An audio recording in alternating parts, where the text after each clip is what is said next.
네, 오늘은 2022년 올 할해를 기준으로요. 12월 넷째 주까지의 뉴욕 증시 3대 지수의 연간 상승률을 알아볼 텐데요.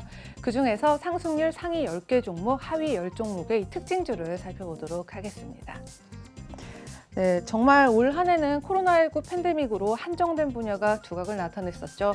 바로 기술주와 바이오주의 눈부신 성장이 있었는데요. 그에 따라 기술주 중심의 나스닥은 45.5% 상승을 했고요. 지수 편입이 되어 있는 이 종목들의 약 84%가 상승세를 보이게 됐습니다. 그리고 그중에서 2020년 올해의 주식을 하나 꼽자면 역시 테슬라일 수밖에 없을 텐데요.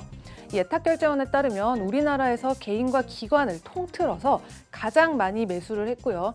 올해 24일까지 3조 2,974억 원의 순매수액을 기록했습니다. 네, 이렇듯 테슬라는 올해 마지막 주에 들어서면서 총 691% 상승을 했고요.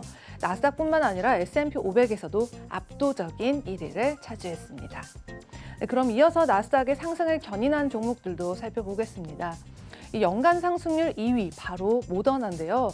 우리나라에서도 현재 이 백신 계약을 진행 중에 있죠. 이 모더나는 올해 530% 상승세를 또 보였고요. 또 이제는 완전히 일상화가 되어버린 화상회의 플랫폼 줌은 451% 상승세 기록했습니다. 그런데 여기서 한 가지 기록을 해야 될 게 또 방금 언급했던 종목들 중에서 테슬라나 모더나와 같은 종목들은 너무 갑자기 확 떠버렸기 때문에 내년에는 분명히 조정이 있을 수 있다는 점을 염두에 두셔야 되겠습니다. 또 백신 상용화와 또 경제 정상화가 된다면 집콕하면서 운동할 때 쓰던 이 펠로톤도 긴장을 해야 될 텐데요. 이 펠로톤은 473% 성장을 했지만 향후에 이 장비가 꾸준히 구입이 하게 될지 또 줌 같은 경우도 계속 구독에 대한 수요가 늘어날지 이런 부분도 함께 생각해 두시면 좋을 것 같습니다. 그리고 올해 확 급등했던 주식들 중에 역시 빵주나 마가주를 빠뜨릴 수가 없겠는데요. 이 페이스북과 넷플릭스는 7월과 8월에 정점을 찍었고요.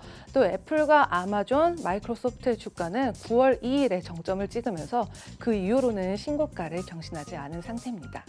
하지만 그럼에도 앞에 말씀드렸던 주식들은 올해 30% 정도의 수익을 올리면서 연말을 훈훈하게 마무리할 것으로 보입니다. 네, 그리고 옥타의 경우도요, 이 사이버 보안 강화나 아이디 액세스 관리로 인해서 올해 139% 증가를 했고요. 페이팔은 연간 상승률이 120% 정도를 기록을 했습니다. 그리고 나스닥에서 10위, S&P 500에서 4위를 차지하면서 이 두 종목을 통해서는 또 온라인 판매가 얼마나 많이 이루어졌는지를 실감하게 됐습니다. 네, 그럼 이어서 다우존스의 위너와 루저도 한번 살펴볼까요?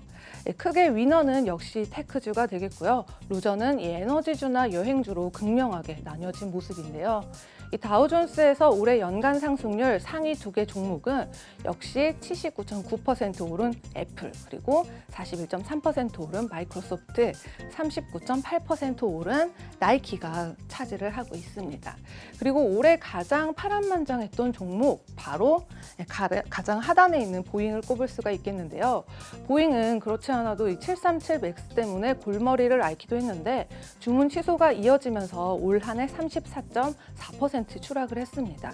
그래도 그나마 다행인 건 이 백신 상용화에 대한 기대감으로 현재는 33% 정도 회복을 하고 있는 상황입니다. 그리고 참고로 여행주의 하락과 함께 국제유가도 살짝 짚고 넘어가 볼 텐데요. 현재 유가는 47달러 선을 유지하면서 4월 저점 대비해서 상당히 많이 회복은 했지만 그래도 올해 들어서 21% 정도 하락해 있는 모습입니다. 네, 그럼 이제 S&P 500도 한번 살펴볼 텐데요. 역시 1위는 부동의 테슬라였고요. 또 2위는 온라인 공예품 판매 플랫폼이었던 애쉬가 뒤를 이었습니다. 그래서 이 팬데믹 속에서도 이 사람들이 온라인 마켓플레이스를 통해서 얼마나 거래를 했는지 알 수가 있었고요. 올해 들어서 330% 상승세를 그린 모습입니다. 그리고 다음은 엔비디아, 페이팔, 엘브랜드 등이 그 뒤를 잇고 있고요. 또 반대로 S&P 500에서 암울한 성적을 거둔 기업 1, 2위는 이 크루즈 운항사인 카니발과 노르웨지안을 들 수가 있겠습니다. 그래서 59%, 58% 하락한 모습을 보이고 있네요. 그리고 또 로얄 캐리비안은요, 최근에 4분기 들어서 9.2% 상승하는 모습을 보였지만 그래도 올 한 해 47.1% 하락한 모습입니다. 또 에너지주도 굉장히 속상한 성적을 거뒀는데요. 옥시덴탈 페트롤리움은 57.1%, 또 마라톤 오일은 51.2% 하락을 했고요. 또 엑소모빌의 경우에는 40% 하락을 했는데 92년 만에 다우지수에서 퇴출을 당하기도 했습니다. 네, 이렇게 뉴욕 증시 3대 지수 종목들의 위너와 루저 기업들을 살펴보면서 올 한 해 분위기와 체감 온도를 확 느껴볼 수가 있었고요. 지금까지 글로벌 금융시장 심쿵 브리핑 펄스였습니다.